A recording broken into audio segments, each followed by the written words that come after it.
Olá, eu sou Michele, uma das integrantes do grupo onde foi desenvolvido e explorado o assunto aprovado na PEC 4721, a inclusão digital como direito fundamental. Estamos aqui com a Isabela Badaró, pedagoga, matemática, mestre em matemática. Hoje ela coordena o curso técnico no ginásio Leopoldinense e também o núcleo CREI, que é o Centro de Referência em Educação Especial e Inclusiva. A nossa jornada de hoje vai ser sobre o direito fundamental à educação conectada, uma jornada rumo à equidade educacional. Meu nome é Isabela, eu sou formada em matemática, mestre em educação matemática pela UFJF. Atualmente sou coordenadora do Centro de Educação Especial e Inclusiva e coordenadora do curso técnico aqui do ginásio. Sobre a visão geral, qual a importância da inclusão digital nas escolas no dia de hoje? Eu acredito que o mundo digital ele já está na vida de todos nós, né, dos estudantes, e a gente não pode ignorar isso quanto escola. Então, a escola ela tem que entender que o mundo digital está aqui e começar a trabalhar com isso dentro da sua realidade da escola. Como você definiria a inclusão digital no contexto educacional? Eu acredito que no contexto educacional, a inclusão digital é os alunos aprenderem a utilizar a tecnologia para poder ajudar no desenvolvimento educacional deles, no desenvolvimento de aprendizagem, né? A gente sabe que usar Instagram, Facebook, redes sociais, eles sabem. Mas usar essas ferramentas para benefício educacional, eles não sabem. Às vezes não sabem pesquisar, às vezes não sabem fazer uma boa pesquisa, fazer uma edição de um texto, utilizar, por exemplo, o Canva para uma apresentação. Então, assim, talvez recursos que seriam para o desempenho deles de aprendizagem ou para o mercado de trabalho, eles ainda não sabem utilizar o celular. Ou, no caso, o celular, eu falo celular porque é o que é mais acessível a eles, né? Hoje o computador não está tão acessível mais, mas o celular é acessível. Sobre o impacto na aprendizagem. De que maneira a inclusão digital impacta o processo de aprendizagem dos alunos? Eu acredito que, como é o mundo deles, mais do que da minha geração, os alunos que estão chegando agora, né? Eu falo no ensino médio, no ensino fundamental, a gente consegue atingir muito mais fácil. Antigamente, o que a gente fazia? Por exemplo, eu sou professora de matemática. Eu estudei com o professor desenhando os gráficos, tudo direitinho, a gente tinha que ficar lá medindo, não que eu não acho isso importante, né? Mas hoje a gente tem ferramentas, por exemplo, o GeoGebra, que ele faz tudo isso. Então o aluno vê que isso é possível através de uma ferramenta, ele não conhece. Mas quando ele utiliza, ele acha muito mais interessante. E eu tenho como afirmar isso, porque eu vejo isso na aula. Quando eu peço para utilizar uma régua, ele tem que aprender a utilizar uma régua? Sim.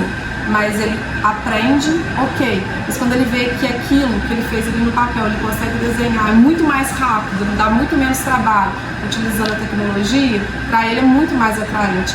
Porque a gente está dentro de uma sociedade, a gente quer tudo muito imediato. Então, e a tecnologia traz isso pra gente. Então, você trazer isso para dentro da aprendizagem se torna a aprendizagem também mais prazerosa e acaba acontecendo mais também, efetivamente. E quais são os benefícios cognitivos, sociais de uma educação com foco nessa inclusão digital? Eu acho que é isso mesmo. Eu acho que precisa. Hoje, ele vai para o mercado de trabalho, nós vamos para o mercado de trabalho, ninguém mais vai ficar fazendo nada à mão. A gente precisa de tudo, nossa, digital. Então a gente precisa conhecer tudo. A IA está chegando aí. Então, vocês estão fazendo direito, né? Direito. A gente vê que hoje o foco, se você fizer uma especialização em IA, hoje os computadores montam peças prontas. Então, o que você tem que saber fazer? Mexer com inteligência artificial, né? Porque você colocar ali da melhor forma para montar uma peça peça que talvez eu montar melhor do que fosse você que estudou muito tempo, porque ele tem recurso para aquilo, mas você tem que saber utilizar para poder, senão você faz errado também. Serve mais como um complemento, né, do que propriamente como complemento não, desculpa, serve mais como uma base do que como um complemento. Como assim? A parte do digital, ele serve mais como a base do que como complemento, porque tudo você faz nela, né, você complementa. Isso, você vai ajudar ali a saber utilizar para aquilo se tornar efetivo. Você não sabe, eu acho que você fica muito arcaico, muito atrasado, porque você vê muitas vezes dentro da escola, né, os alunos, eles aprendendo eles mexendo no celular para rede social, mais voltado para rede social mesmo, gravar vídeo, fazer essas coisas assim. Então eles editam o vídeo muito bem, eles editam melhor do que a gente, mas eles utilizaram, mas não são todos também, né? Mas eles utilizarem isso para benefício próprio, para poder trabalhar isso dentro do mercado de trabalho, eles têm dificuldade.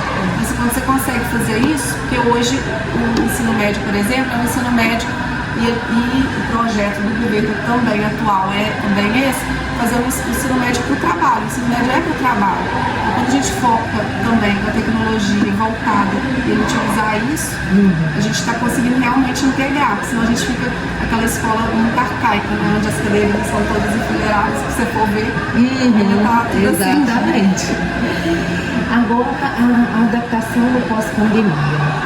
Como a pandemia mudou a maneira de encarar a inclusão digital nas escolas? Eu acho que até então ninguém, a maioria principalmente dos professores, né, viam a tecnologia como uma tabu, né, e uma coisa muito difícil. Eles sentiam que teriam muita dificuldade de mexer com isso, então deixavam isso para lá. Com a chegada da tecnologia, todo mundo teve que utilizar para um recurso de aprendizagem, né? Porque todo mundo utilizava, não era como recurso de aprendizagem, utilizava para o dia a dia, coisas normais, mas às vezes tinha muitos professores que não utilizavam nem um banco digital, né? Então, quando ele foi obrigado a fazer isso, ele viu que não era tão difícil, que ele era capaz. E os alunos também, então a gente aprendeu que é possível utilizar a ferramenta da tecnologia digital e de IA, né, para benefício da educação. Então eu acho que hoje em dia a gente vê que existem aplicativos, existem vídeos que pode utilizar, existem várias ferramentas, aplicativos pedagógicos. Eu acho que abriu um pouquinho, tanto a visão dos alunos quanto a visão dos professores.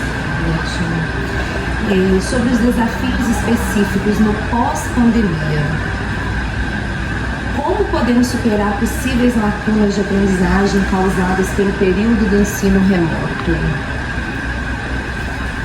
Eu acho que os desafios pós-pandemia a gente tem vários, né? O primeiro é que o aluno ele se viu muito tempo utilizando o celular para estudar, sendo obrigado a utilizar o celular para ficar ali, e hoje você chega dentro de sala, o professor quer que você tire o celular da mão. Então a gente tem uma cultura errada. Sim, realmente, você tem horário para tudo, mas só que a gente tem que trabalhar essa adaptação, né? Porque a gente está muito acostumado o tempo inteiro a pegar o celular para fazer tudo. Nós também estamos, né? Nós, professores, e os alunos também. Só que a gente tem que começar a mudar essa cultura e entender, por exemplo, na hora que eu estou trabalhando, não é hora de eu mexer no celular. E a gente está vendo muita gente reclamar até de pessoas que estão chegando do serviço e não estão saindo do celular. Então a gente tem que começar a mudar essa cultura também. Então é um desafio, com persistência, utilizar. O celular pode ser utilizado? Sim, mas você está na escola para quê? Não é para aprender? Então ele tem que ser um recurso pedagógico. Se ele não for um recurso pedagógico, não é para ser utilizado naquele momento. É a mesma coisa que vai levar aquilo depois, futuramente, no mercado de trabalho. A gente vai, por exemplo, em loja, pessoas estão ali no celular. Às vezes o empregador tem que proibir o uso do celular, porque realmente se deixar ele fica ali o tempo inteiro. Eu falo do celular porque é o que todo mundo tem mais acessível. Saber gerenciar, né, o tempo, as necessidades, o que... Eu acho que a pandemia fez a gente ficar mais grudada, porque a gente ficou em isolamento. Então qual o contato que a gente tinha? era a tecnologia. Então acabou que a gente ficou muito preso a isso. Sobre o aumento da importância da inclusão digital. Você acredita que a pandemia aumentou a importância da inclusão digital? E quais foram os benefícios dessa inclusão no contexto? Com certeza absoluta. Eu acho que foi o que eu já tinha falado, né? Eu acho que todo mundo viu quanto que a tecnologia pode ser benéfica para a educação.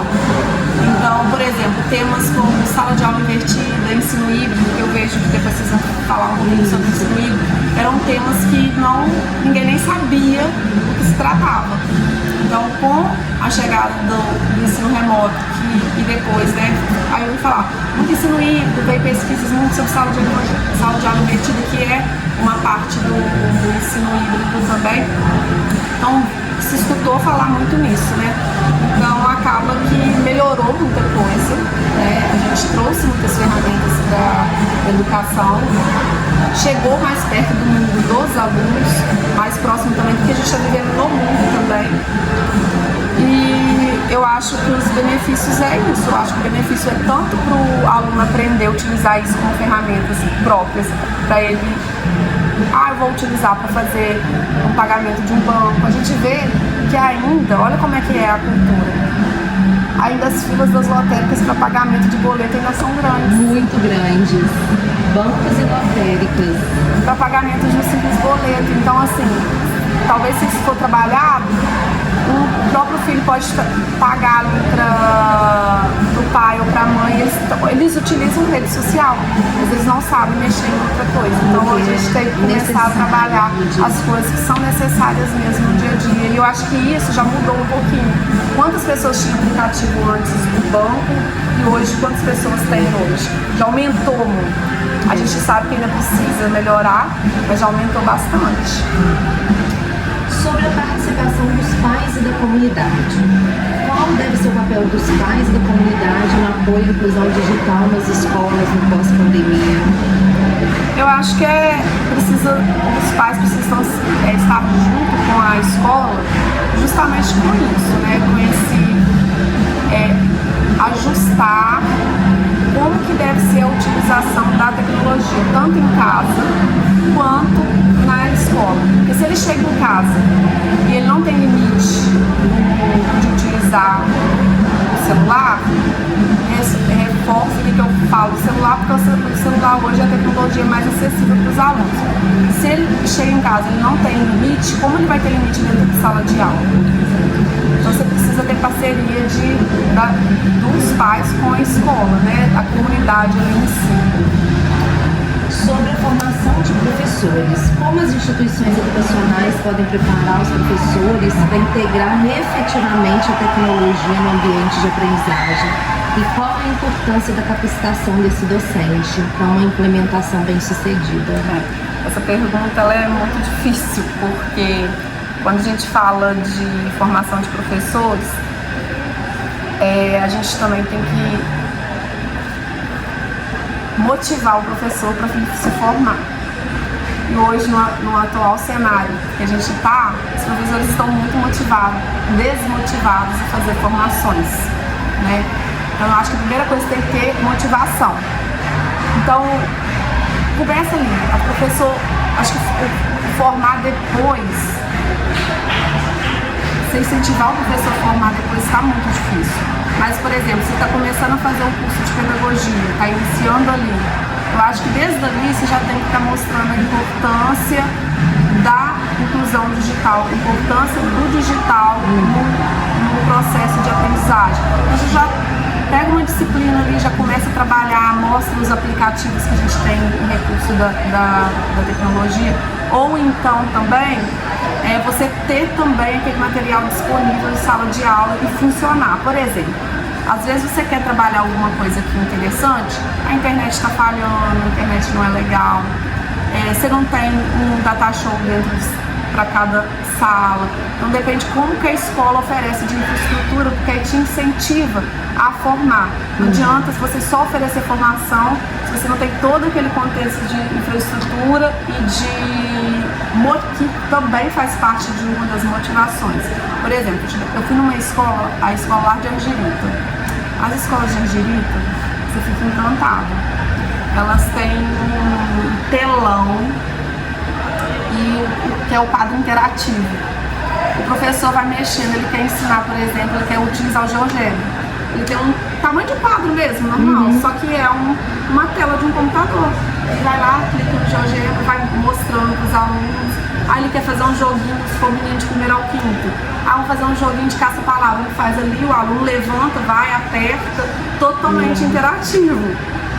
O professor, ele vai ver aquilo ali, ele vai se sentir o quê? Motivado a querer aprender a mexer naquilo ali para ele poder dar uma aula melhor.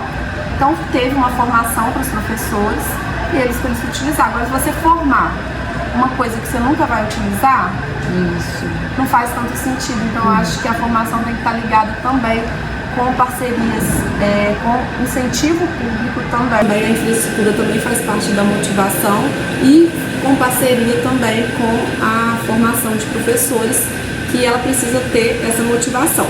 E dentro do meu núcleo de trabalho, né, a gente pode citar, por exemplo, o programa Banda Larga de Internet nas escolas, que é um incentivo do governo federal para que todas as escolas públicas elas são obrigadas a disponibilizar internet. Então, todos os estados receberam uma verba específica para isso, né, para poder colocar a internet. Eu acho ótimo, porque até então a gente via o aluno não pode ter internet. Então nós que somos adeptos ao uso da tecnologia dentro de sala, ficava um pouquinho preso, porque o aluno tem um celular, ele pode, por exemplo, igual no meu caso, baixar um aplicativo ligado à matemática e me ajudar na sala de aula, mas se ele não tem internet, como que ele faz isso? Então dificulta um pouco esse processo. Então essa liberdade, né, disponibilizar acesso à internet para os alunos, eu acho muito importante. Tem o contra. Qual é o contra? É que os alunos vão ficar o tempo inteiro na internet, mas aí é aquilo que eu falei lá no início do vídeo. Tudo é o que? Cultural. Acho que a gente tem que estabelecer, isso veio agora, veio muito mais forte depois, tanto que é um programa recente, do pós-pandemia, de ver que a gente precisa disponibilizar a internet, a gente precisa agora trabalhar a cultura de como que essa internet deve ser usada dentro de sala de aula. Eu acho que tudo conversado, eu acho que se todo mundo falar a mesma língua, né, se todo mundo conversar e trabalhar com o mesmo propósito, o mesmo objetivo, eu acho que dá certo, mas tem que ser uma coisa, um trabalho em conjunto, com pais, toda a comunidade escolar mesmo, os professores. Não adianta eu virar para o meu aluno e falar com ele. Ele não pode mexer no celular e eu estou lá no meu WhatsApp na hora da aula. Exatamente. Então a gente tem uma troca, né? E todo mundo ali se ajudando. Esse benefício do programa aqui na empresa partiu do órgão público, né? Isso, foi do governo federal. Isso. Muito bacana. No momento a gente encerra, Isabela, acho que é o suficiente, as informações estão bem completas. Vamos fazer assim, um encerramento e daqui a pouco você vai se ver no YouTube. Então tá bom, obrigada. Eu te agradeço muito. Obrigada, em nome do grupo. Ao encerrarmos a nossa conversa com a Isabela Badaró, fica claro que a inclusão digital não é apenas uma opção, e sim um imperativo moral e educacional.